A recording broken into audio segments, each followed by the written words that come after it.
Let's begin with this afternoon. My name is Havovi Patel, and I'm your host for this section. It is my proud privilege to welcome you to this afternoon session of SamvAAd 2023. I hope we all had a very insightful morning. Yes? Yes? Yes or yes? So while there are many aspects to the account aggregator network, as we've seen this morning, this segment will particularly focus on showcasing cross-sectoral use cases of the AA framework and many insight sessions by our industry stalwarts. Before we go ahead, in addition to our sponsors, we would like to thank our knowledge partners, FACE, Agami, IDEO, CGAP, Digital Fifth, Dwara Research, ARIA, and ViewNet. So how about we start this session by listening to how the government has benefited from the AA network. Our first session is a keynote address. Our keynote speaker for today will be speaking on account aggregator, an effective tool for government welfare schemes. It is my privilege to introduce our keynote speaker for this afternoon, Shri Karma Zimpa Bhutia, Joint Secretary, Skills, Ministry of Rural Development. Shri Bhutia is presently serving as Joint Secretary, leading implementation of two flagship programs of skill development. One is the Deen Dayal Upadhyay Gramin Kaushalya Yojana for wage employment, and the other is the Rural Self-Training Institute for Self-Employment of Rural Skills Division, Ministry of Rural Development, Government of India. An Indian Forest Service officer of Jharkhand cadre, Mr. Bhutia has served Department of Forest, Environment and Climate Change, Government of Jharkhand, Regional Office of Ministry of Environment, Chandigarh, as MD to Government Food Preservation Factory, and Department of Commerce and Industries, Government of Sikkim. With this, I'd like to welcome Mr. Bhutia. Sir, please join us on stage. We look forward to your keynote address. Okay, good evening, ladies and gentlemen. Good afternoon, rather. This is the afternoon session. I'll try and make it a little interesting. We in the government, we find it very difficult to, pay attention in the afternoon sessions, especially the training sessions, you see. So, it's a proud privilege to be here at SamvAAd to address to a group of audience which is dramatically different from audience that we generally get to address. So you have youngsters here, you have got young people with ideas, you have got financial luminaries, bankers, etc., mostly to do with banking and finances. So like you can see here, I am in the Ministry of Rural Development, and I am tasked to look after two programs, that is DDU-GKY, that is Deen Dayal Upadhyay Gramin Kaushal Yojana, and other one is RCT, that is Rural Self-Employment Training Institute. These are not skilling programs as such. These are actually livelihood programs. Both these programs, they fall under the aegis of the National Rural Livelihood Mission. So we don't skill people for the sake of skilling. I mean, skill kiya, chhod diya, pata nahi kiya. That's not the mandate of the programs. And since this is a livelihood program, we have to ensure that once the kids are trained, they have to be placed, as per the parlance of DDU-GKY. Placed would mean placed in any firm of under which they had undergone training, and settled in the parlance of RCT. RCT is a bank-led initiative. Settled would mean that the candidate who has been trained would have either taken self-loan and kind of settled himself or herself with any small entrepreneurship, or settled via credit linkages through the sponsoring banks. So this is the end result of both the skilling programs would lead to livelihood alleviation and thereby taking them out of poverty. So these are the programs. Before I go to how we are trying to, pilot-based AA architecture into these programs, I'll just need to kind of go into the little bit of granularities of the scheme so that you can understand where we are fitting the AA into. So you see, the beneficiary is being catered by us. So the purple ones is for DDU, and the green one is for the RCT.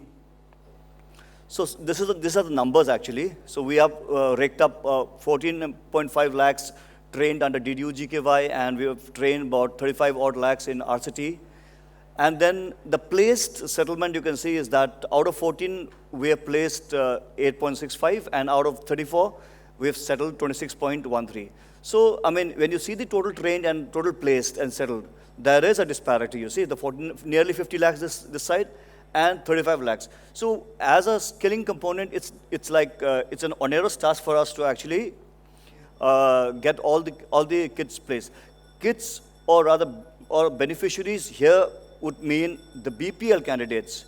Our clientele is restricted to the BPL rural poor youth between age bracket of 18 to 35. That's where we cater to. And there are some exemptions for the age limit up and above that. So as per the ST, SC consideration, minorities and all. But then that's you should remember, we are targeting the poor, the scared, deprived lot. We are not targeting the typical urban unemployed youth here. The gaon ke log hai. Or jo ki we are, they basically 8 pass, 10 pass, that's the target, what we are aiming at. So that is the clientele. When you appreciate the kind of clientele we are catering to, you can understand the level of literacy, level of understanding, way of their working. So that is a different genre altogether. So typically, this is how it goes, For example, DDU JKY, candidates get registered, and then they are trained, and then they are placed by the PIAs, that is the project implementing agencies, which normally is a private entity. It could be a government entity also, but more of private entities. And then, then the catch lies in this, the next two, bracketed pictures. Under DDU GKY, एक का उपयोगिता यहाँ आएगा. I'll let you know how. Until unless the candidate is not placed, no payment can be given to the PIA. So placement would entail at least 3 months of continuous placement in the particular firm that the candidate has been posted to. So what would entail the proof of placement? These are the three proof. Offer letter of the employer, bank statement passbook, you can have I'm red flagging here, and the salary slip. Once the PIA shows that a candidate X has been placed for 3 months, it has to show these three vital parameters to indicate that he or she has been placed, and he or she has been getting a minimum of wages above the minimum wage category. And then we accept that, okay, this trained candidate has been placed, and now the PIA can be released money. So this is one thing. So now, after, next following that block is the SRL, State Rural Livelihood Mission. Actually, these programs are all state run. We are in the Government of India. We ideate, we throw policies, we kind of design the programs, SOPs, guidelines, blah, blah, blah. But we do not necessarily run the programs. These are all centrally sponsored schemes. So these are run by the states only. So these are basically the babies of the SRLMs, that is State Rural Livelihood Mission. इसके अंदर रहते PIAs, that is the Project Implementing Agency. They are the main foot soldiers. So it's the duty of the SRLM to verify and track the placed candidates. So they have to find is the candidate really placed, or is the PIA up to some mischief, or is the PIA tricking us? There are many cases like that. Once the SRLM is assured that the candidate has been placed and all the documents are in order, then that's the release of money to the PIA. So this is the flow chart of how the program flows under DDU GKY. Okay. So what we have done is that, as on today, there are many PIAs who do not play fair. Let me be very honest. Many PIAs who do not play fair, There have been cases of duplicate papers. There have been cases of placing of papers, and so on and so forth. There are many such cases which have been even brought up by the CAG. It's come in the audit reports. So we are also sometimes, sometimes our program takes a beating because of certain PIAs who have been indulging in some fraudulent, तरीके से करते हैं लोग. So, let's be very honest. So in order to check that, what we have done is that we have actually created one AI, and that is to check the fraud that is done by the PIAs, and that is embedded in our ERP, that is Kaushal Bharat. So you can see the two blues, and this AI, AI-based warnings have been introduced in Kaushal Bharat. That's our ERP, to flag irregularities, frauds in the documents uploaded by PIAs as placement proofs. So you can see that side. So these keep flashing in our ERPs to ensure that there is something wrong with the papers uploaded by the PIAs in our ERP. Until unless the papers are not uploaded in the ERP, we do not consider payment or whatever. Everything is IT driven. So is this case. So ये डाला हुआ है अभी, but these are like far and few in between. Actually, not very effective. So when this is there, see. Now these are the kind of fraud irregularities identified and being checked through the AI which we have. That's called the fraud analytics. That's which we have developed. Our data insight unit has developed and has embedded in our ERP. So you see this four orange blocks. These are the documents which can be detected by the AI in our ERP. While those two blue ones, they are still not live as yet. So the first one is incorrect document. This is our this document, missing personal identifiable information document. This one, blank documents. Other one is a pass protected / corrupted. These four kind of documents can be read by our AI, which is there in the ERP. While as last two, they are still in the process. Okay. So this is how it happens. You see, till now, the documents uploaded after the creation of AI is say 13.5 lakhs. And out of this number of documents uploaded, the warnings issued by AI stands at 2.12 lakhs, and this is issued by the AI, and total documents flagged with is this number of documents. And you can have a look into those two pie charts.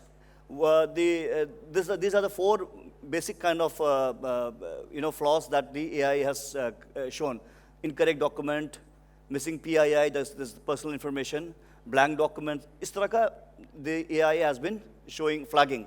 And similarly, for the document-wise flagging, you can see the salary proof में बहुत गलतियाँ हैं. Salary proof, this is where AA is going to come. Salary proof में बहुत गलतियाँ हैं. Similarly, salary slip and offer letter, so on and so forth. These are self-explanatory. These are what the AI has been flagging. अब होता क्या है, Once this irregularities are flashed on the ERP, excuse me, it's for the state / the PIS to act on it, and then make amends, and then put the correct documents, right? But that's easier said than done. That doesn't happen actually. They will see, they may not see. We keep flashing it before the state governments, before in our meetings at Delhi, that this is what has been found, but they don't really take action, So sometimes some of the cases, they don't even bother to see what is going on here. So this is how it shows. For example, these are the institute warnings shown to the PIAs. So the PIAs, if PIA opens the ERP and finds this is the kind of, some mistake the PIA has made. It seems the uploaded document is not an offer letter. Please check again or ignore the warning. Or ignore the warning if you wish to proceed. So PIA kya karta? It ignores. It just goes ahead. So you see. So it doesn't really work. So, it's got its own lacunae. This is done by the PIAs. Actually, this is meant for the benefit of the PIAs only, because they also like to have their money back, you see. But if their documents are incorrect, we will not be able to pay them money, but they prefer to ignore it. And similarly, this is for the warnings shown to the states by our AI, so on and so forth. This is wrong, the last warnings have been issued, so on and so forth.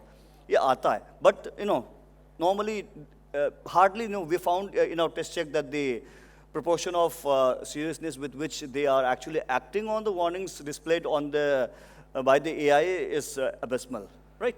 So this is a fraud analytics with us, albeit with very mediocre, lukewarm success.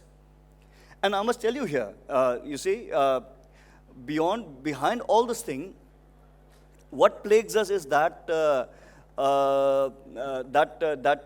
we are actually like seized with the issue of the PIA's kind of, hoodwinking the candidates.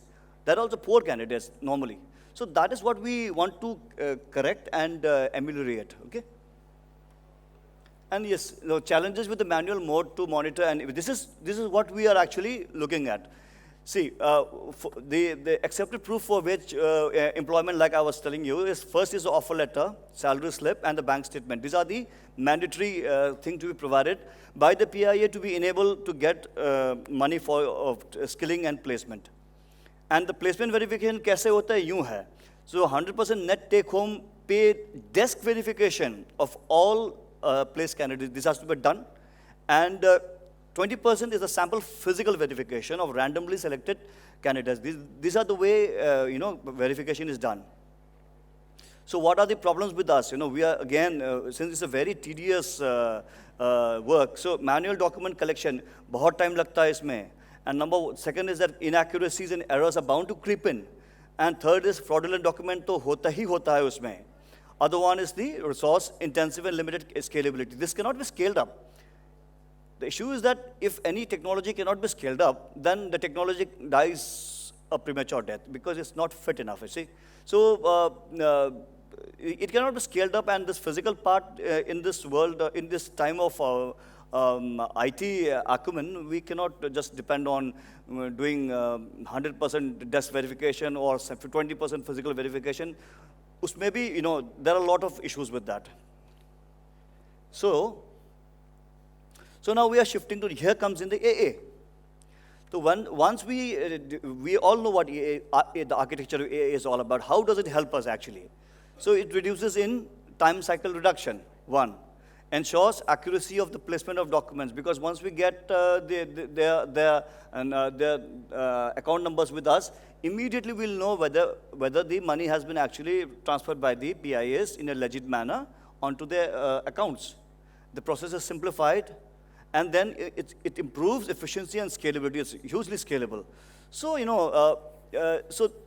can read the 4 lines, and it improves the ease of doing business and possibility of 100% placement verification online, 100%. We are only obsessed with placements.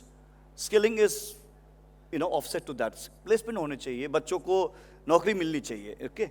So we can say that we can do 100% placement verification, foolproof measure, data take-home salary verified online without human interface, and reduction in cost.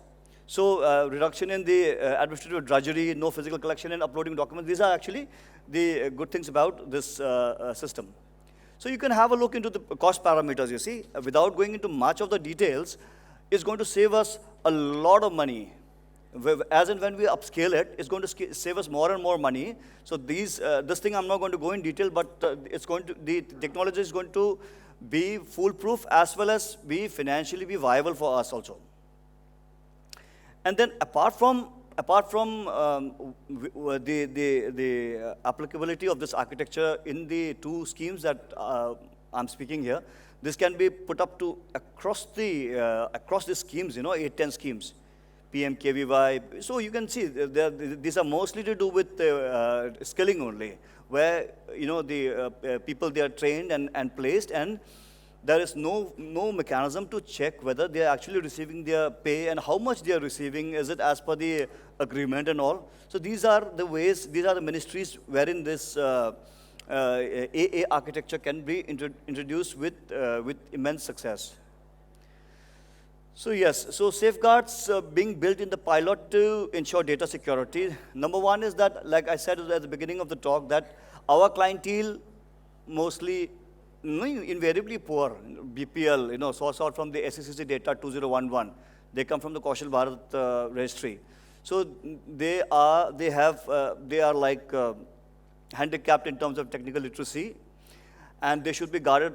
We have to train them actually to be safeguarded from hacks and giving away OTPs. Data security, and this is also a matter of great concern but then some of the luminary speakers, they were saying that it's architected so well that everything has been inbuilt. So I believe this thing has been taken into account. And of course, informed consent should be taken. The financial literacy as a AA makes it easier to get loans but predatory loans should be avoided. See, when I'm talking about loans, RCT, the other scheme that I was talking about, the bank-led one, that is based on the credit linkage by the banks. So, there are we still have a lot of mile to catch up with in terms of credit linkage. We are aiming at 70% credit linkage facilities to the 200 as against 100% trained candidates. As on today, we are hovering at 60. So we still have about 10-15% more to build up. So what happens is that they come for very small loans, 20,000, 30,000, 40,000, 50,000. So banks are also hesitant to give them loans. Even the same banks which would have trained the candidates, sometimes many a times they are unable to give loans because they feel that the candidates are not backed with a good business plan to say, you see. So if these candidates are linked through AA, then they can assess through their accounts and easily see, whether they are eligible for XYZ amount of loan, So it really makes life easier for them. And how to handle from beneficiaries without smartphone. This is a challenge because again, as our clientele is the poor, and not everybody would have smartphones like you and I am having. So they would be having the same button wala Nokia or Samsung. So that could be a case. So that is to be seen. And yes, thank you. And now, before I end up, I wish to tell you that now my dear colleague Vinay Pandeyji will take you through the process. I just gave an overview into what and how we're going to use AA into building AA architecture into these schemes. Now, Vinay Pandeyji will actually tell you how it will be done. So he will guide you through the whole process so that you can understand how to embed the AA architecture into RCT and DDU GKY. Okay, thank you.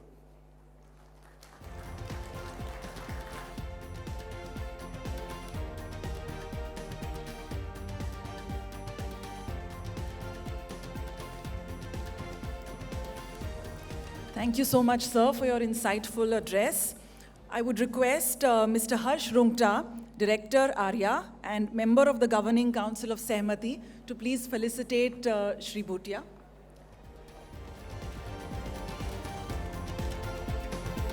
Yeah. We'll upscale it.